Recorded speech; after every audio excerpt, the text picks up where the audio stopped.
Aditya Birla fashion पर सवाल है संजय कुमार सिंह जी का।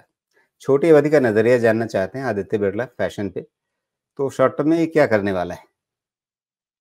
नहीं, नहीं, ये शॉर्ट टर्म के हिसाब से मत देखिए। ये देखिए पूरा का पूरा मैंने रिटेल बहुत डिटेल में पहले कवर किया था। इन जितना भी क्लीन अप है ना पोस्ट कोविड का, मुझे लगता है क्लीन अप कंप्लीट हो गया है। एक बड़ा कन्फ्यूज़न है लोगों को रिटेल में ये कह के कि सब कुछ तो अब ऑनलाइन हो गया है, तो तुम्हारा ये शॉप वाला सिस्टम चलने वाला नहीं है। 2 चीज़ का ध्यान रखिए भाई साहब। पहली चीज़ ये है कि अभी लेटेस्ट रिपोर्ट रियल एस्टेट का आया है कि यहाँ से जितने भी मॉल्स हैं, इनका इंफ्रास्ट्रक्चर इसमें कितने लाख स्क्वायर फीट का और आने वाला है, मैं नंबर एग्ज़ैक्ट तो भूल गया, लेकिन बहुत एक्सपेंशन है। तो अगर वो लोग एक्सपेंशन कर रहे हैं, तो कुछ सोच के ही कर रहे होंगे मॉल्स का। हाँ, ये हो सकता है कि मेरी एक छोटी-सी थियरी थी कि हो सकता है आने वाले समय में, अभी 5 साल है या 10 साल है, मुझे नहीं पता। लेकिन अभी जो मॉल में कॉन्सेप्ट है सिर्फ़ बड़े-बड़े आउटलेट्स का, हो सकता है कि ये कॉन्सेप्ट में छोटे-छोटे ऑफिसेज़ का भी कॉन्सेप्ट वहाँ पे मर्ज हो। मुझे ऐसा लगता है बिकॉज़ रेवेन्यू बढ़ाने के लिए, रियलाइज़ेशन बढ़ाने के लिए इन टफ टाइम्स वैसा कुछ करके रख सकते हैं। दूसरी चीज़ ये है कि ऐसा नहीं है कि ये लोग जो कपड़े बेचते हैं सिर्फ़ मॉल में ही बेचते हैं, वो तो एक डिस्प्ले है ना, बाकी कहाँ रहता है? बाकी तो सारा का सारा इनका माल गोडाउन में ही रहता है। तो ऑनलाइन शॉपिंग तो आप यही कहते हैं ना कि ऑनलाइन शॉपिंग बढ़ रही है, तो फिर मॉल कौन जाता है? वहाँ पे जाके सिर्फ़ विंडो शॉपिंग करते हैं। ठीक है, कोई बात नहीं। वहाँ जाइए, विंडो शॉपिंग कीजिए, चीज़ें पसंद कीजिए, उसको ऑनलाइन खरीदिए। आखिर इनके कपड़े तो बिकेंगे। तो कंपनीज़ जो अरविंद फैशन, आदित्य बिरला फैशन, इन लोगों ने अपना जो क्लीन अप करना था वो कर लिया है। अब अपना डेट मैनेजमेंट शुरू कर रहे हैं और धीरे-धीरे ये अपने आप को प्रीमियम कैटेगरी में, अरविंद फैशन तो ऑलरेडी प्रीमियम कैटेगरी में है, आदित्य बिरला फैशन भी, जो कि पैंटालून और लाइफ़स्टाइल 2 है इनके पास। इसको भी पैंटालून बहुत ठीक अभी परफ़ॉर्म नहीं कर रहा है, लाइफ़स्टाइल तो खैर प्रीमियम में आता ही है। तो धीरे-धीरे इसकी भी मैनेजमेंट ठीक होगी, मुझे ऐसा लगता है। लेकिन ये investment grade long term patience वाली चीज़ें हैं, ये सब ट्रेड करके बहुत फ़ायदा नहीं मिलेगा। और बहुत बहुत अच्छे तरीके से मुझे याद है राजीव जी ने मुझे पूछा था कि ये ब्रेकआउट पे लेना चाहिए क्या? मैंने बोला ब्रेकआउट पे लेंगे तो कोई फ़ायदा नहीं है, लेना है तो अभी लेना है और स्टॉप लॉस कहाँ रखना है उस समय का।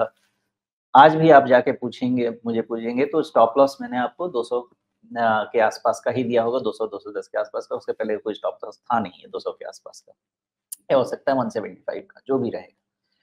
स्ट्रक्चर अभी भी बना हुआ है, ये सेक्टर में धीरे-धीरे पोटेंशियल बनना चाहिए। तो अगर आप करंट वैल्यूएशन को चैलेंज समझ के बोलेंगे कि इसमें इन्वेस्ट नहीं करना चाहिए, इसका मतलब हम कहीं-कहीं फ्यूचर रीड करने में मिस कर रहे हैं। इनका ईपीएस आने वाले 1 या 2 साल के बाद ज़्यादा मल्टीप्लाई होना चाहिए। अब कंजम्पशन इन सब चीज़ों का बढ़ रहा है। आप देख रहे हैं मैं भी ज़माने के बाद ऐसे-ऐसे कपड़ों में आने लगा हूँ, पहले तो घर से ही बैठे-बैठे टी-शर्ट में होता था। तो अब सब होगा, सब ज़रूरतें बढ़ेंगी और रिटेल में और भी कुछ होगा। तो मैं तो पॉज़िटिव व्यू लेके ही चल रहा हूँ और मेरा भी व्यू पॉज़िटिव है, लेकिन मैं तो इन्वेस्टमेंट के हिसाब से देखता हूँ। आपने जिस हिसाब से भी पूछा है, ये अच्छा चलने के लिए रेडी हो चुका है। पहले जो 175-185 वाला रेंज था, उसको अब आप 220 के आसपास लेके चले आइए, 210 के आसपास लेके चले आइएगा। अगर उधर गिर के आता है, मेरे ख्याल से ये अपॉर्च्युनिटी ही बाई की क्रिएट करेगा। वहाँ जाएगा कि नहीं पता नहीं, बिकॉज़ हो सकता है कि अब ये 225 के नीचे ही ना जाए। तो अगर उधर जाता है तो ये बाई की अपॉर्च्युनिटी क्रिएट करेगा और 210 के बाद इसको रीइवैल्यूएट करना शुरू करें। जी। सुमेश, वैलिड है। इसमें 2 पोटेंशियल स्ट्रक्चर हुँ, मुझे नज़र आ रहे हैं। आप बताइए कि कितने वैलिड होंगे? एक तो ये आपके सामने मैंने खींच रखा है, ये पैरेलल चैनल, हुँ, जिसमें हुँ, अगर इस पैरेलल चैनल में इसको चलना है अभी कुछ समय तक और, तो फिर ये रेजिस्टेंस के पास में है। हुँ, और वैसे हालत में फिर दोनों ही गुंजाइश हो सकती है कि ये इस चैनल के बीच में कहीं पर आकर के फिर से सपोर्ट लेने लगे, या फिर हुँ। इस चैनल के निचले हिस्से को फिर से एक बार रीटेस्ट करे। दोनों संभावनाएं हो सकती हैं। दूसरा ये कि इस चैनल को ये अब नहीं मानेगा, तोड़-फोड़ करके भागेगा और फिर वापस एक कटोरी बनाने की तरफ चल देगा, और वो कटोरी अगर बनेगी तो फिर कुछ ऐसी बन जाएगी।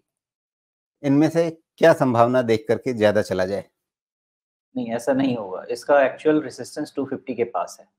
और पहला जवाब दे दूँ, आपने जो स्ट्रक्चर बनाया है, ये बहुत ही खूबसूरत है, कोई दिक्कत नहीं है इसमें, ओके? नहीं, लेकिन लेकिन इसमें क्या है, दोनों स्ट्रक्चर अलग कहानी कह रहे हैं ना, तो दोनों में से किसको लेकर चलें? कहानी ये तो अपवर्ड स्लोपिंग चैनल है ना, तो ये अपवर्ड स्लोपिंग चैनल में अभी होगा क्या कि ये 250 के आसपास तक बढ़ेगा, मेरा अंदाजा ऐसा है। और उसके बाद दिसंबर क्वार्टर के रिजल्ट का वेट करेगा और उसके परफॉर्मेंस के बेसिस पे इसमें फिर से चाल आएगी। फिलहाल जो चाल है ये ट्रेंट और अरविंद फैशंस का जो चाल पूरा हो गया है, उसके बाद में इनको वो बेनिफिट ऑफ डाउट का फ़ायदा मिल रहा है।